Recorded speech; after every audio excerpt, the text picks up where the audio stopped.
Hello guys, welcome to another video in my channel. अभी हम जिस मैच के बारे में बात करने वाले हैं वो है आज का वाइटलिटी ब्लास्ट का मैच, जो कि होने जा रहा है लैंकाशायर और यॉर्कशायर के बीच में। ये मैच एक बहुत ही इंटरेस्टिंग वेन्यू पे होने जा रहा है, जो कि है ओल्ड ट्रैफर्ड, मैनचेस्टर। अगर आप इंटरनेशनल क्रिकेट फॉलो करते हो तो आपको इस ग्राउंड के बारे में आइडिया होगा। आइडिया मतलब अगर नहीं भी हो तो नाम तो कम से कम सुना ही होगा। इससे पहले इस मैच की एनालिसिस हम स्टार्ट करें, कल वाले मैच की अगर हम बात करें तो बहुत ही बढ़िया गया था। बहुत सारे स्क्रीनशॉट मेरे पास आए हैं।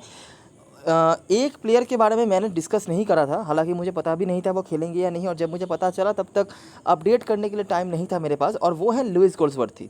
जो हमारे चैनल के पुराने सब्सक्राइबर्स में से हैं उनको भली भांति पता था, और बहुत सारे मैसेज भी मेरे पास आए हैं जिन्होंने लिया भी था उनको अपने टीम में। इंग्लैंड अंडर 19 के रेगुलर प्लेयर थे और मस्ट हैव प्लेयर में से वो एक थे। दोनों तरफ से पॉइंट देने की क्षमता रखते हैं, और कल के मैच में जिन्होंने भी उनको सिर्फ ट्राई किया होगा बहुत ही आराम से जीता होगा, और मुझे नहीं लगता कोई दिक्कत वाली बात होगी, क्योंकि लगभग सेम ही था जैसे जैसे हमने कहा था। बहुत लोगों ने लुइस ग्रेगोरी को लिया था, लेकिन वो हमारे लिए किसी भी तरीके से कहीं पे भी प्लान पे वेट नहीं भरे थे। 90% से ऊपर उनका सिलेक्शन था, लेकिन हमारे टीम के वो मेन पार्ट में थे ही नहीं। मैंने तो अपने जो पहला टीम बनाया था जहाँ पर वो मतलब टीम में ही नहीं थे, उसके बाद मैंने क्रेडिट जब देखा मैनेज हुआ था तब मैंने उनको टीम में लिया था। जैसे कि आपने देखा ही होगा, कैप्टन, यूनिवर्सल कैप्टन जो थे उन्होंने सबसे ज़्यादा पॉइंट कलेक्ट किया। वाइस कैप्टनसी के लिए मैंने वैन डर मर्वा और वॉलर के बारे में कहा था। वॉलर ने 1 विकेट लिया और वैन डर मर्वा ने 2 विकेट, इंक्लूडिंग कैच, मिडन्स वगैरह उन्होंने निकाले थे। तो मुझे लगता है दोनों में से अगर आपने किसी को भी ट्राई करा होगा तो भी आपके लिए काफ़ी ईजी रहा होगा मैच। और सारी चीज़ें जैसा हमने कहा था कि ग्रैम मॉर्गन के बॉलिंग की अगेंस्ट में हमेशा ही सॉमरसेट की बैटिंग अच्छी रही है। सॉमरसेट हमेशा इस फिक्चर में डोमिनेटिंग रही है। सब कुछ बहुत ही सही गया, और आई होप आप सभी ने अच्छा करा होगा। इस मैच की एनालिसिस स्टार्ट करते हैं। पिछले सीज़न की बात करें तो लैंकाशायर पहले और यॉर्कशायर 5वें स्थान पर रहे थे नॉर्थ ग्रुप में। आखिरी 5 T20 मैचेस में एक भी बार यॉर्कशायर जीत नहीं पाई है। 1 मैच नो रिजल्ट और 4 मैच लैंकाशायर के खाते में जीत। ग्राउंड में रिकॉर्ड की बात करें तो इस सीज़न में हालांकि मैचेस थोड़े कम होंगे, लेकिन पिछले सीज़न तक 7-7 मैचेस हुए थे, जहां पर 4 जीत दर्ज करा था लैंकाशायर ने जो मैचेस कंप्लीट हुए थे उनमें से। और उससे पहले वाले सीज़न में भी 4 जीत उनके खाते में था, 3 वो हारे थे। मतलब अच्छा रिकॉर्ड है, आप कह सकते हैं। जीत का ही रेशियो थोड़ा ज़्यादा है यहाँ पर उनके लिए। करंट पोजीशन की बात करें, यॉर्कशायर के लिए करो या मरो का स्थिति है। लगभग वो मर ही चुके हैं, आप समझ सकते हैं। अगर ये मैच वो जीत भी जाते हैं तो भी चांसेस काफ़ी कम है। उनको दूसरे मैचेस के रिजल्ट्स के ऊपर भी देखना पड़ेगा। लैंकाशायर 1 मैच कम खेल के इनसे ज़्यादा जीत इन्होंने दर्ज करा हुआ है और दूसरे स्थान पर हैं। आज का मैच अगर वो जीत जाते हैं तो लगभग सर्टेन हो जाएगा उनका क्वार्टर फाइनल में जाना। ये कुछ इंडिविजुअल परफॉर्मर्स हैं जहाँ पर आप नज़र रख सकते हैं। आ जाते हैं जल्दी से, जब ये दोनों टीमें आमने सामने होती हैं तो क्या होता है। इस फिक्चर के बारे में इतना आपको कह सकता हूँ, अगर आपको दोनों ही टीमों के बारे में आइडिया होगा, अगर आप इनके मैचेस खेले होंगे तो आपको पता ही होगा कि दोनों ही टीमें थोड़ी बहुत बैटिंग डिपेंडेंट टीम में से है। लैंकाशायर के पास फिर भी अच्छा स्पिन अटैक है, और वो इस ग्राउंड पर और इस कंडीशन पर किस तरह से काम पे आता है और क्यों इस ग्राउंड को उन्होंने अपना गढ़ बना के रखा है, वो मैं आपको आगे दिखाऊंगा। यॉर्कशायर के पास बॉलिंग के नाम पे खास कुछ नहीं है, ठीक है। इसी में भी आपने देखे होंगे उनके जो मेन स्ट्राइक बॉलर थे मैट फिशर, उन्होंने कुछ हद तक अच्छी बॉलिंग करी थी, लेकिन उसके बाद से कंसिस्टेंसी के मामले में इनका बॉलिंग थोड़ा पीछे रहा है। पार्ट टाइम बॉलर्स के तौर पे जो रूट, एडम लाइथ ने अच्छी गेंदबाजी करी है, विकेट्स निकाले हैं कुछ कुछ मैचों में, लेकिन कंसिस्टेंसी वो भी नहीं दिखा पा रहे हैं। तो बॉलिंग का जो इशू इनके लिए था वो अभी भी है, और इस सीज़न में वो सर चढ़ के बोल रहा है, क्योंकि बैटिंग में जो प्लेयर्स परफॉर्म करते थे पिछले सीज़न तक, जैसे कि आप देख सकते हैं टीके कैटमोर और डेविड मलान तो मिडिलसेक्स के होकर खेलते थे, ये अभी ज्वाइन हुए ही हैं, 2 मैच खेले हैं। तो टीके कैटमोर का आउट ऑफ फॉर्म रहना, बहुत सारे जो नए प्लेयर्स आए हैं उनका भी सही से परफॉर्म ना कर पाना, या फिर उनको भी सही से इस्तेमाल ना कर पाना, ये सारी चीज़ें उनके अगेंस्ट में गई हैं। और बॉलिंग तो एज़ यूजुअल ख़राब रही है, और बैटिंग भी सही से नहीं हो पाई, इसीलिए यॉर्कशायर का ये सीज़न अभी तक तो बहुत ज़्यादा बुरा चल रहा है। और अगर आज के मैच में मतलब जीत के अलावा और कोई भी रिजल्ट आता है, समझ लीजिए अगर मैच नहीं होता है या फिर ड्रॉ होता है या कुछ भी होता है, तो यॉर्कशायर इस टूर्नामेंट से ऑलरेडी बाहर हो जाएगी। तो जल्दी से देख लेते हैं, जब ये दोनों टीमें आमने सामने होती है तो क्या होता है। आखिरी मैच पर भी अच्छी गेंदबाजी करी थी लैंकाशायर ने, जहां पर वुड और पार्किंसन के 3-3 विकेट थे। यहां से लाइथ, डेविड मलान ने कुछ रन बनाए थे और विल फ्रेन के कुछ रन थे, बाकी किसी का भी रन बताने लायक नहीं है। लैंकाशायर की तरफ से क्रॉफ्ट, विलास और रॉब जोन्स ने रन बनाए थे, और काफ़ी आराम से उन्होंने जीत लिया था इस मैच को 2 ओवर रहते ही। उसके बाद अगला मैच देखेंगे, ठीक ठाक स्कोर यहाँ पर खड़ा किया था, ये भी लीड्स नहीं हुआ था, जहाँ पर 170 बना था लैंकाशायर ने। विलास का यहाँ पर भी रन था, साथ में लिविंगस्टोन डेविस के कुछ कुछ रन हैं। बॉलिंग में ये कुछ परफॉर्मर्स थे। यॉर्कशायर की तरफ से ब्रूक और विली के रन थे, और 161 पर ही उनकी गाड़ी रुक गई। फिर से यहाँ पर महमूद के विकेट्स थे। तो आखिरी बार जब महमूद खेले थे इस टीम के अगेंस्ट में, उन्होंने 3 विकेट निकाला था, बाकी पार्किंसन, ग्लीसन के इनके विकेट्स थे। उसके बाद फिर से एक मैच जो कि लीड्स में हुआ, फिर से देखिए यॉर्कशायर ने यहाँ पर डिसेंट स्कोर खड़ा किया, 181 बुरा स्कोर नहीं है। टीके कैटमोर, वीली, टैटरसेल के नीचे से रन से, पार्किंसन के 2 विकेट, और लैंकाशायर ने देखिए बड़े ही आराम से 2 ओवर से ज़्यादा रहा था बाकी, वहाँ पर 185 चेस कर लिया, जहाँ पर डेविस, विलास के रन्स थे जो करंट स्क्वाड मेंबर्स हैं उनमें से। अगला मैच और ये आखिरी मैच जब ये दोनों टीमें मैनचेस्टर में भिड़ी थी, आखिरी जो 2 मैचेस हुए हैं ना इस ग्राउंड पर, मतलब इन दोनों टीमों के बीच में दोनों ही मैचेस में मतलब पूरा 20-20 ओवर का खेला मैच हुआ नहीं था। ठीक है, यहाँ पर भी आप देख सकते हैं थोड़ा सा छोटा मैच हुआ था, और उससे बाद वाला जो मैच हुआ था वहाँ पर भी छोटा ही मैच हुआ था, तो इसीलिए थोड़ा बहुत इशू हो रहा है मुझे कि इस ग्राउंड से कॉमन परफॉर्मर्स को ढूंढने में। लेकिन जो मिल रहा है वो है ये कि लैंकाशायर ने यहाँ पर बनाया था 176। फिर से बॉलिंग की हालत आप देखिए, 14 ओवर में लिविंगस्टोन का रन था। यॉर्कशायर की बैटिंग यहाँ पर सही रही थी। एडम लाइथ ने यहाँ पर रन बनाया था। अब एडम लाइथ के बारे में एक कहानी आपको मैं आगे बताता हूँ, देखते रहिए सिर्फ। यहाँ पर उन्होंने रन बनाया था, पार्किंसन के 2 विकेट्स, और आखिरी मैच अगर हम कंसीडर करें यहाँ पर एक ही लौता मैच है जो यॉर्कशायर जीती थी, 182 उन्होंने बनाए थे, जहाँ पर भी लाइथ के रन थे, पार्किंसन के 4, और लैंकाशायर चेस नहीं कर पाई थी, क्रॉफ्ट के कुछ रन थे। तो ये है कहानी, मतलब जो 4 मैचेस जीती है लैंकाशायर वो पूरी तरीके से यॉर्कशायर के बॉलिंग को डोमिनेट करके ही जीती है। एक मैच वो हारे हैं क्योंकि उनकी बैटिंग सही नहीं चली थी, लेकिन वहाँ पर भी 163 बना था, बुरा स्कोर वो भी नहीं था, लेकिन यॉर्कशायर की बैटिंग थोड़ा ज़्यादा अच्छा कर गया था। इस एक मैच को छोड़कर, ठीक है, एक मैच को छोड़कर यॉर्कशायर की बैटिंग भी डिसेंट रही है। ठीक है, 160 के ऊपर तो उन्होंने बनाया ही हुआ है, आप देख सकते हैं 161 यहाँ पर भी 181, यहाँ पर भी 14 ओवर में 175, लेकिन उनकी बॉलिंग की वजह से हमेशा ही उनको दिक्कतों का सामना करना पड़ा है। एक बहुत ही इंटरेस्टिंग प्लेयर का ऑब्जर्वेशन मुझे यहाँ पर देखने को मिला है, और वो है एडम लाइथ। यहाँ पर आपने देखा आखिरी मैच पर उन्होंने कुछ रन्स बनाए थे, 36 रन्स उन्होंने बनाए थे, लेकिन उसके बाद से आप देख सकेंगे यहाँ पर लाइथ का नाम नहीं है, यहाँ पर भी लाइथ का नाम नहीं है, और इन दोनों ही मैचेस में वो खाता ही नहीं खोल पाए थे। और इन दोनों ही मैचेस में उनके अगेंस्ट में जो बॉलर सक्सेसफुल हुए थे वो है स्टीवन क्रॉफ्ट। मतलब क्या, लाइथ का एक जो वीकनेस आप कह सकते हैं स्लो बॉलर्स या स्पिन के अगेंस्ट में, वो इस फिक्सचर में बहुत ज़्यादा एक्सपोज्ड हुआ है। आप शायद विश्वास ना करें, लेकिन आखिरी जो 5 मैच लैंकाशायर के अगेंस्ट में खेली है लाइथ ने, चाहे वो उन्होंने 0 बनाया हो, चाहे उन्होंने 50 बनाया हो, हर बार वो स्पिनर या फिर स्लोअर बॉलर के अगेंस्ट में आउट हुए हैं। आप स्टीवन क्रॉफ्ट को भी कुछ हद तक स्पिनर ही कंसिडर कर सकते हैं, क्योंकि वो नाम के ही पेसर हैं, लेकिन उनकी डिलीवरी बिल्कुल भी पेसर जैसी नहीं है। तो ऐसा 2 बार मैट पार्किंसन ने, और एक बार शायद हार्टली आखिरी मैच पर यहाँ पर उन्होंने आउट करा था, जो यहाँ पर हुआ था यहाँ पर। ठीक है, तो स्पिन के अगेंस्ट में यहाँ पे हमेशा एडम लाइथ को प्रॉब्लम का सामना करना पड़ा है। ठीक है, इसके सिवाय भी कुछ नाम आपने देखे होंगे, जैसे कि डेन विलास ने आखिरी 2 मैच में रन बनाए थे। मैट पार्किंसन एक कॉन्सिस्टेंट विकेट टेकर रहे हैं इस फिक्सचर में, और यहाँ पर ख़ास कुछ नहीं है। एक आध मैच में किसी ने रन बनाया होगा, लेकिन कॉन्सिस्टेंसी उस तरह से नहीं है। लेकिन जो कहानी है इस फिक्सचर में हुई है अभी तक, वो क्या है, आई होप आपने समझ लिया होगा कि लैंकाशायर की बैटिंग हमेशा ही यहाँ पर अच्छा हुआ है। जहाँ पर वो हारे भी थे वहाँ पर भी 160 के ऊपर टोटल तो बना ही था, और बाकी यॉर्कशायर की बैटिंग भी डिसेंट रही है, लेकिन उनसे बेटर बैटिंग करके लैंकाशायर जीती है। तो ओवरऑल ये फिक्सचर जो है वो बैट्समैनों का ही रहा है, बैट्समैनों ने डोमिनेट करा है। विकेट्स भले ही गिरे हैं, लेकिन at the end of the day highest point scorer की अगर हम बात करेंगे फैंटेसी की तरफ से, तो वो बैट्समैन रहे हैं। इंडिविजुअल परफॉर्मेंस की बात करें तो एडम लाइथ ने 3 इनिंग्स में रन बनाया है। ये जो 146 रन है ये 3 इनिंग्स में उन्होंने बनाया है। आपने देखा आखिरी 2 मैच में 50+ स्कोर उनका था, यहाँ पर 50 था, और आखिरी बार जब ये दोनों टीम इस ग्राउंड पर फिरे थे वहाँ पर भी उनका रन था, और आखिरी जो हेड टू हेड मैच हुआ ये कुछ दिन पहले ही, वहाँ पर उन्होंने बनाया था। बाकी के 2 मैच में उनका खाता खाली रहा है, और उसके पीछे का रीज़न भी मैंने बता दिया है। लैंकाशायर की तरफ से लिविंगस्टोन कंसिस्टेंट स्कोरर रहे हैं, और स्टीफन क्रॉफ्ट एक अर्शद इनके खाते में है। मैट पार्किंसन एक बहुत ही अलग हट के एक नाम आपके सामने आ रहा है। टीम में से इनको सभी ले रहे हैं, लेकिन इनके बारे में मैं कुछ चीज़ें और भी आगे आपको बताऊँगा। 5 मैच 12 विकेट, मतलब 2 से भी ज़्यादा विकेट पर मैच के औसत से वो विकेट ले रहे हैं, और एवरेज भी बहुत ही ज़्यादा डिसेंट। ग्राउंड में रिकॉर्ड की बात करें तो यहाँ पर भी आपको लिविंगस्टोन का नाम दिख जाएगा, 35 का औसत है, और एलेक्स डेविस का यहाँ पर काफ़ी सही रिकॉर्ड है, 41। स्पेशली मैं कहूँगा 2018-19 सीज़न में उन्होंने बहुत बढ़िया पारी खेला था इस ग्राउंड पर। पिछले सीज़न में थोड़ा सा हल्का था, मतलब स्टार्ट ले रहे हैं, बड़ा इनिंग्स उस तरह से नहीं खेल पा रहे थे, लेकिन उससे पहले वाले सीज़न में उन्होंने बहुत रन बनाए हैं। यहाँ पे 41 का औसत आप देख सकते हैं, एक ओपनर का काफ़ी डिसेंट है। और यहाँ पर भी जो नाम आपको दिख जाएगा वो है मैट पार्किंसन, 12 मैच 26 विकेट, ठीक है, और यहाँ पर भी औसत डिसेंट है। तो ये है मैट पार्किंसन के रिकॉर्ड्स। अभी आगे भी मैं आपको और कुछ चीज़ें यहाँ पर दिखाऊंगा। और एक और जो चीज़ आपको नोटिस करनी होगी वो है ये कि चलिए यहाँ पर तो जो चीज़ें हैं आपने समझ दिया होगा आई होप, क्या क्या होता है इन मैचेस में, कौन कौन इंडिविजुअल परफॉर्मर्स हैं, किस तरह के बॉलर्स को यहाँ पर हेल्प, मतलब किस तरह के बॉलर्स ने यहाँ परफॉर्म करा हुआ है, कौन कौन से बॉलर रहे हैं। एक ही नाम रहा है वैसे।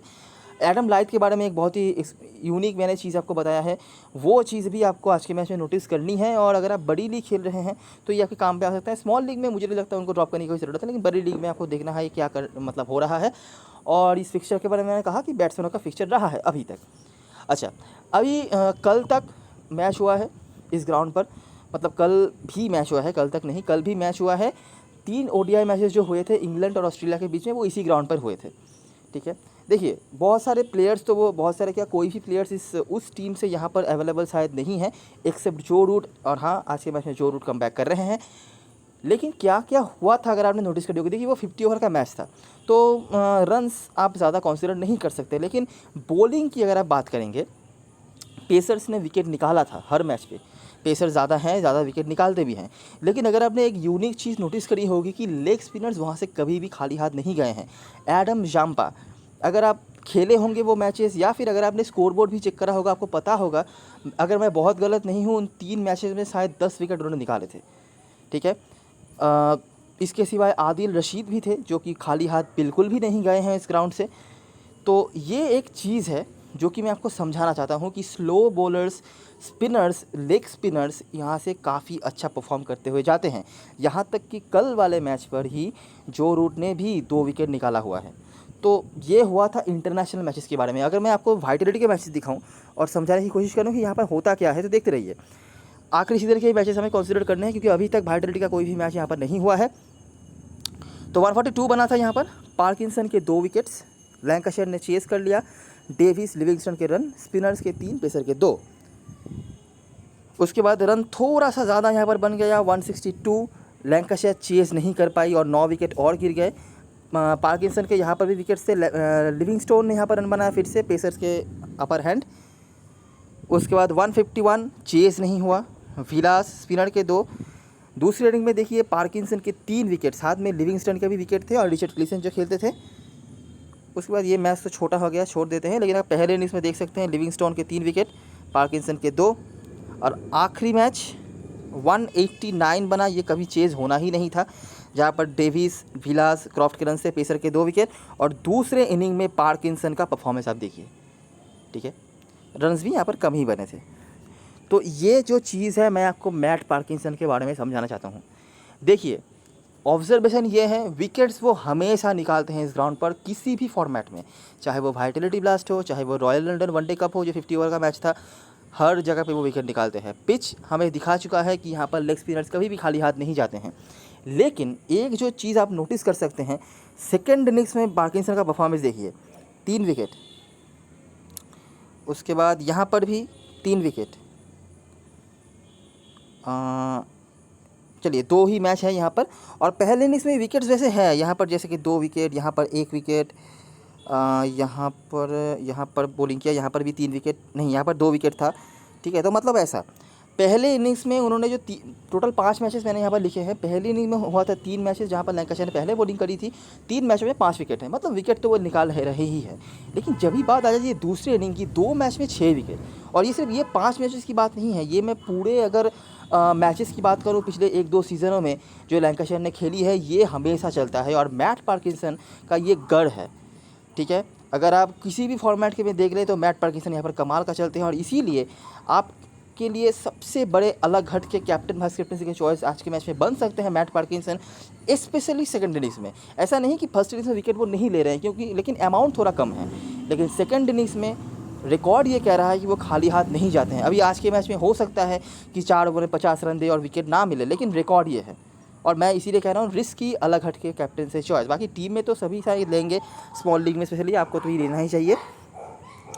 अभी तक इस टूर्नामेंट में क्या हुआ है, लैंकाशायर के जो ओपनर्स थे उन्होंने 72 रन बनाया हुआ है और उनके ऊपर डिपेंड करके ही लैंकाशायर काफ़ी अच्छा कर रही है। यॉर्कशायर की तरफ से भी एडम लाइथ जिन्होंने 3 अर्शतक लगाए हैं, बाकी जो रूट जब तक खेल रहे थे काफ़ी अच्छा परफॉर्मेंस उनका भी था।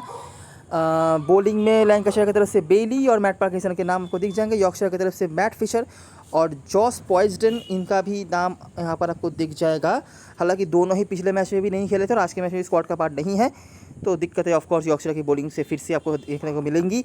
प्लेइंग 11 की बात करें, लैंकाशायर के होकर डेविस और लिविंगस्टोन ओपनिंग करेंगे। उसके बाद क्रॉफ्ट, विलास, बोहानन, रॉब जोन्स।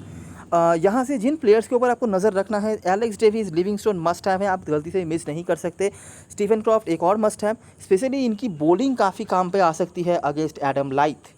ठीक है, 1 ओवर ही शायद करवाएं, 1 या 2 ओवर, लेकिन वहाँ पर भी 1 विकेट निकालने के चांसेस इनके पास आज के मैच में है। रिकॉर्ड्स कम से कम ये तो कह रहा है। डेन विलियर्स आखिरी 2 मैच में उन्होंने रन बनाया है और फॉर्म पे है, ऐसी कोई बात नहीं है कि वो फॉर्म पे नहीं है। और कीटन जेनिंग्स के जाने के बाद इनका बैटिंग ऑर्डर में प्रमोशन भी हुआ है, तो मुझे लगता है कि आप इनको बिल्कुल टीम में मैनेज कर सकते हैं अपने। उसके बाद अगर आपको नीचे बैट्समैन चाहिए तो रॉब जोन्स बहुत ही इंपॉर्टेंट एक पिक है। आखिरी हेड टू हेड मैच में भी उन्होंने रन बनाया हुआ है। आज के मैच में जो रूट के वापस आने के बाद शायद ही लोग इनको टीम में लेंगे, और अगर आप 2 कीपर लेकर चलते हो तब तो आप और भी नहीं ले पाओगे इनको, लेकिन बहुत ज़्यादा इंपॉर्टेंट प्लेयर हैं और T20 में उन्होंने काफ़ी रन्स बनाए हुए हैं। बॉलिंग करवा सकते हैं लेकिन टीम नहीं करवा रही है। बॉलिंग की बात आप छोड़ दीजिए, लेकिन बैटिंग में काफ़ी इंपॉर्टेंट प्लेयर हैं। अगर प्रॉपर्ली इनको मौका मिलता है, सुन लीजिए बात, प्रॉपर्ली अगर मौका मिलता है तो ये काफ़ी अच्छा कर सकते हैं, जबकि आखिरी मैच में मिला था। ज़रूरी नहीं आज मिले, लेकिन अगर मिलता है तो ये आपके लिए काफ़ी डिसेंट पिक हो सकते हैं। बॉलर में से आज साकिब महमूद वापस आएंगे और मुझे लगता है कि वो मोस्ट प्रोबेबली वुड को ही रिप्लेस करेंगे। एक अनफॉर्चुनेट चेंज हो सकता है वुड के लिए, क्योंकि वुड काफ़ी अच्छा कर रहे थे, लेकिन साकिब महमूद इंटरनेशनल बॉलर हैं और उनको नहीं बैठाएगी टीम बाहर मुझे लगता है। और लैम्ब भी तो यहाँ पर बाहर नहीं जाएंगे मोस्ट प्रोबेबली, क्योंकि ये बॉलिंग के साथ साथ थोड़ी बहुत बैटिंग का क्वेश्चन भी दे देते हैं। और उसके बाद हार्टली, बेली, पार्किंसन। हार्टली भी आपके लिए काफ़ी इंपॉर्टेंट हो सकते हैं इस मैच पर, लेकिन मुझे लगता है कि इनका रोल थोड़ा कम हो जाएगा, क्योंकि लिविंगस्टोन भी आज के मैच में पूरा ओवर गेंदबाजी करवाएंगे। और उसके बाद पार्किंसन यहाँ से यॉर्कशायर की तरफ से जो रूट कम बैक करेंगे, तो ये देखना होगा कि आज के मैच में ओपन कौन करता है, क्योंकि जो रूट नंबर 4 पे तो मुझे नहीं लगता आएंगे। तो हो सकता है कि डेविड मलान या जो रूट में से कोई एक आपको ओपन करते हुए दिख जाए हैरी ब्रूक के जगह पर, क्योंकि इनके ऊपर मुझे लगता है कि ये ओपनर क्वालिटी के प्लेयर नहीं है। आप इनको स्लॉग में हिटिंग करने के लिए भेजिए या फिर मिडिल ऑर्डर में भेजिए, ठीक है, लेकिन ओपन करने का मटेरियल मुझे नहीं नज़र आता है ये। बाकी देखना होगा टीम क्या करता है मुझे, लेकिन मोटा मोटा इन चारों में से टॉप 4 जो है वो तैयार होगा। एडम लाइथ तो ओपन में सेट है ही, बाकी इन तीनों में से ही टॉप 3 जो है वो तैयार होगा। उसके बाद टैटरसेल को पिछले मैच में मतलब ऊपर भेज दिया गया था विल फ्रेंड से। मुझे बिल्कुल समझ नहीं आता है कि क्यों टीम विल फ्रेंड को सही से इस्तेमाल नहीं करती है। ये एक T20 जायंट है, ठीक है, डोमेस्टिक सर्किट में न जाने कितने रन इन्होंने T20 में बनाए हुए हैं। मेरे ख्याल से पहले वो नॉटिंघमशायर के होकर खेलते थे, वहाँ पर भी जब भी मौका मिलता था रन बनाते थे वो। यहाँ पर मौके की तलाश में यॉर्कशायर पे आए, यहाँ पर भी सही से उनको टीम यूज़ नहीं कर रही है, मुझे बिल्कुल समझ नहीं आ रहा है क्यों। तो ऊपर मैंने रॉब जोन्स के बारे में आपको कहा, और यहाँ पर विल फ्रेंड, ये दोनों ही ऐसे प्लेयर हैं अगर सही से टीम इस्तेमाल करती है तो मुझे लगता है अभी तक वो बहुत ज़्यादा रन बना चुके होते, लेकिन प्रॉब्लम यह है कि टीमें इस्तेमाल नहीं कर रही है इनको। जॉर्डन थॉम्सन लेट से ही सही, लेकिन काफ़ी हद तक लोग इनको अभी नोटिस कर रहे हैं। बहुत ही अंडर यूटिलाइज्ड प्लेयरों में से हैं ये, बॉलिंग से काफ़ी कंट्रीब्यूट करवा सकते हैं और बैटिंग भी ठीक ठाक कर लेते हैं। पिछले मैच में वाटन को खिलाया गया था, ना ही मुझे इनके कुछ खास रिकॉर्ड्स मिले हैं और ना ही मुझे समझ में आ रहा है कि इनका रोल क्या है। जितना मुझे समझ में आ रहा है कि ये अंडर 19 प्लेयर हैं और बैटिंग करते हैं, बैट्समैन हैं, लेकिन 7 नंबर पर 8 नंबर पर अगर आप बैट्समैन को भेज रहे हो तो मुझे समझ नहीं आता है। तो मुझे लगता है स्पेशलिस्ट बॉलर को यहाँ पर खिलवाना चाहिए पिलांस के रूप में, नहीं तो वाटन खेलेंगे भी और यूजलेस फिट से रह सकते हैं आज के मैच में भी। उसके बाद बेनकोट, डुआने ओलिवियर और शूट, ये एडम लाइथ के साथ स्पिन बॉलिंग का डिपार्टमेंट संभालेंगे। आज के मैच में जो रूट भी गेंदबाजी करेंगे, इसको याद रखना। कैप्टन वाइस कैप्टन चॉइस की बात करें तो डेविस और लिविंगस्टोन अभी सेफेस्ट ट्रिप में है। उसके बाद क्रॉफ्ट और पार्किंसन को काफ़ी लोग ट्राई कर सकते हैं। यहाँ पर आप डेन विलियर्स का भी ऑप्शन कंसीडर कर सकते हो। रॉब जोन्स हमारे लिए बहुत बड़े पंट हैं। स्मॉल लीग में सिंगल टीम बना रहे हो, कोई ज़रूरत नहीं इनको लेने की। स्पेशली जो रूट जब आ जाएंगे तो लोग इनको बहुत ज़्यादा मिस कर देंगे। आप भी कर सकते हो, लेकिन बड़ी लीग में ट्रायबल प्लेयर हैं और लैम्ब और बेली में से कोई एक। यॉर्कशायर की तरफ से एडम लाइथ और डेविड मलान, हालांकि पिछले दोनों ही मैच में खास कुछ नहीं कर पाए हैं और आखिरी मैच में डक बनाया था उन्होंने, लेकिन अभी भी लोग इनको कैप्टन वाइस कैप्टन बना रहे हैं। उसके बाद जो रूट अभी सिलेक्शन परसेंटेज कम है, लेकिन जब लोग इनको खेलते हुए देखेंगे लोग इनको ज़रूर पिक करेंगे और कैप्टन वाइस कैप्टन बनाएंगे। उसके बाद जॉर्डन थॉम्सन, बॉलरों में से बेन कोड और ब्रूक, और विल फ्रेंड में से ब्रूक के ओपनिंग में मुझे कुछ खास नज़र नहीं आ रहा है। मुझे लगता है उनके ऊपर फालतू में प्रेशर बनाया जा रहा है। तो ये अगर नहीं करती है टीम तो मिडिल ऑर्डर में इनके पास काफ़ी स्कोप हो सकता है अच्छा कुछ करने का। अभी एक बार देख लेते हैं ड्रीम 11 की टीम। तो मैंने यहाँ पे इस तरह का एक टीम यहाँ पे फॉर्म करा है। काफ़ी हाई क्रेडिट कंज्यूम हो रहा है यहाँ पर। लेकिन देखिए, एडम लाइथ को आप स्मॉल लीग में मिस नहीं कर सकते। बड़ी लीग खेल रहे हो ना, इनके ऊपर एक रिस्क ज़रूर ले लेना। इनका बॉलिंग यहाँ पे हालांकि काम पे आ सकता है, लेकिन बहुत ज़्यादा अगर कुछ ना कर दें तो बैटिंग से उनके लिए यहाँ पर ख़तरा है। और वो एक नहीं, दो खतरा है, वो है स्टीफन क्रॉफ्ट और मैट पार्किंसन। अगर इन दोनों खतरों को वो उभर के आते हैं, नहीं तो वो तो काफ़ी अच्छा कर ही रहे हैं। उसके बाद मैंने बेन कोड को यहाँ पर रखा है सिर्फ क्रेडिट सेव करने के लिए। आप चाहो तो यहाँ पर शूट को भी रख सकते हो। शूट की बॉलिंग यहाँ पर काफ़ी काम पे आ सकती है, आफ्टर ऑल स्पिनर हैं। और जॉस पॉइजन ये भी लेग स्पिनर हैं, तो आज के मैच में आपके लिए काम पे आ सकते हैं। अच्छा, माफ़ करना, पॉइजन नहीं खेलेंगे तो टॉम बेली, मैंने गलती से पॉइजन को रख दिया था। सूट ऑप्शन है आपके पास बॉलरों में से, अगर आप चाहो ट्राई कर सकते हो। स्पिनर हैं तो काम पे आ भी सकते हैं बेन कोड की जगह पर। जॉर्डन थॉमसन को मैंने इसलिए रखा है कि बॉलिंग में मुझे ऑप्शन चाहिए, नहीं तो अगर ये बॉलिंग से कुछ नहीं कर पाते हैं, बैटिंग से मुझे बहुत ज़्यादा उम्मीद नहीं है। यहाँ पर आप दोनों प्लेयर्स जो हैं यॉर्कशायर की तरफ से, इन दोनों पे ही रिस्क ले सकते हो अगर आपको यहाँ पे डेन विलास को मैनेज करना है। बाकी मैं डेविस के जगह पर विलास को नहीं रखने की सजेशन दूंगा, लेकिन अगर आप विलास को ऐड करना चाहते हो तो यहाँ पे कर सकते हो। बाकी जो रूट, डेविड मलान के बारे में मुझे कुछ भी खास रिकॉर्ड्स यहाँ पर नहीं है। वो पहले मिडिल सेक्स के होकर खेलते थे, तो दूर दूर तक ना ही लैंकाशायर से और ना ही यॉर्कशायर से उनका कोई नाता था। बाकी आपको भी जितना मालूम है इनके बारे में, मुझे भी उतना ही मालूम है। यही ऑब्जर्वेशन है और इसी के बेसिस पर लोग इनको टीम में ले रहे हैं, कैप्टन वाइस कैप्टन भी शायद बना रहे हैं, लेकिन मुझे इनके बारे में खास कुछ नहीं पता। मैं एक चीज़ आपको कह सकता हूँ, वो है ये कि अगर मैं वाइटलिटी ब्लास्ट के मैचेस की बात करूँ तो मैंने जितना ऑब्ज़र्व करा है कि जहाँ जहाँ पे स्पिनर घूमते हैं, स्पिनर अपना बॉल घुमाते हैं, जहाँ जहाँ पर स्पिनर्स अच्छा कर रहे हैं, वहाँ पर कभी भी डेविड मलान का नहीं चला है। अगर कोई टीम एक स्पिनर लेके आ रही है और उसका एक ओवर निकाल रहा है, तो उसी एक ही ओवर में डेविड मलान का विकेट चला जाता है। मैंने ये ऑब्ज़र्व करा है। हो सकता है कि आज के मैच में ना हो भी सकता है। मैं कोई भी क्रेडिट नहीं ले रहा, लेकिन मेरा ये ऑब्जर्वेशन है। इसके बेसिस पर अगर आप चाहो तो ट्राई कर सकते हो, क्योंकि पिच पे काफ़ी स्पिन का काम है, स्पेशली दूसरी इनिंग में ये आप नोटिस कर ही सकते हो। बाकी कैप्टन वाइस कैप्टन चॉइस की बात करें, लिविंगस्टोन मेरे लिए बेस्ट कैप्टनसी के चॉइस हैं। दोनों ही तरफ से रन्स उनके हैं, 20-25 रन जो भी हैं चलेगा। बॉलिंग से यहाँ पर काफ़ी डिसेंट वो काम करते हैं, हमेशा ही 1-2 विकेट निकाल के देते हैं। तो सेफेस्ट पॉइंट स्कोरर है मेरे लिए दोनों तरफ से। स्मॉल लीग की मैं बात कर रहा हूँ। एडम लाइथ का ऑप्शन भी है, लेकिन एडम लाइथ के 2 खतरे भी हैं, उसी के वजह से मैं नहीं कह रहा। बाकी अगर आप जाते हो एडम लाइथ के साथ, मुझे नहीं लगता स्मॉल लीग में कोई दिक्कत होनी चाहिए। आखिरी मैच पर भी उन्होंने 2 विकेट निकाला हुआ है। बॉलिंग से वो आज के मैच में फिर भी काम पे आ सकते हैं, लेकिन बैटिंग में मुझे थोड़ा सा डाउट है। अगर स्टीफन क्रॉफ्ट उनको खा लेते हैं तो, नहीं तो वो बड़ी पारी खेलने की क्षमता रखते हैं, किसी भी कंडीशन में वो अपना जलवा जो है विकेट सकते हैं। जो रूट एक आउट ऑफ द बॉक्स तो नहीं कहूँगा, अभी नहीं ले रहे हैं लोग, लेकिन लेंगे ज़रूर जब उनको खेलते दिखेंगे। एक अच्छे ऑप्शन हो सकते हैं अगर आप एडम लाइथ के जगह पर किसी और को सोचना चाहते हो वाइस कैप्टनसी के लिए। बैटिंग से क्या करेंगे पता नहीं, फॉर्म पे तो है ही, ठीक ठाक लग रहा है, लेकिन बॉलिंग की काम पे आ सकती है यहाँ पर। और कल ही इसी ग्राउंड पर उन्होंने 2 विकेट निकाला हुआ है। ठीक है, तो यही कुछ चीज़ें हैं। बाकी डेविड मलान को भी कुछ लोग बना रहे हैं, लेकिन मैं खास कुछ नहीं कह सकता इनके बारे में। और हो सकता है कि आज के मैच में पिच थोड़ा सा स्लोअर साइड में हो, तो इसीलिए स्लोअर बॉलर, स्पिनर्स, इनको बिल्कुल अपने टीम में रखना। और हो सकता है कि आज के मैच में दोनों ही तरफ से आपको थोड़ा सा नीचे बैटिंग को ले जाना पड़े। तो अगर आपको कहीं पे रिस्क ले सकते हो तो लेकर यहाँ पर विलास को मैनेज ज़रूर कर लेना। यही इनके बारे में नेगेटिव कुछ भी नहीं है, सिर्फ प्रॉपरली इनको मौके नहीं मिल रहे हैं और कीपर सेक्शन में है, इसीलिए लोग उनको उस तरह से नहीं ले रहे हैं। शायद 16% सिलेक्शन है सिर्फ। तो यही कुछ चीज़ें हैं। तो ये रही सारी एनालिसिस और ऑब्जर्वेशन। आपको अच्छा लगा हो तो लाइक ज़रूर करना, सब्सक्राइब करना चैनल को, और डिस्क्रिप्शन बॉक्स में टेलीग्राम चैनल का लिंक होगा, अगर आप चाहो तो वहाँ पर ज्वाइन कर सकते हो। तब तक के लिए best of luck for this match and good bye for now.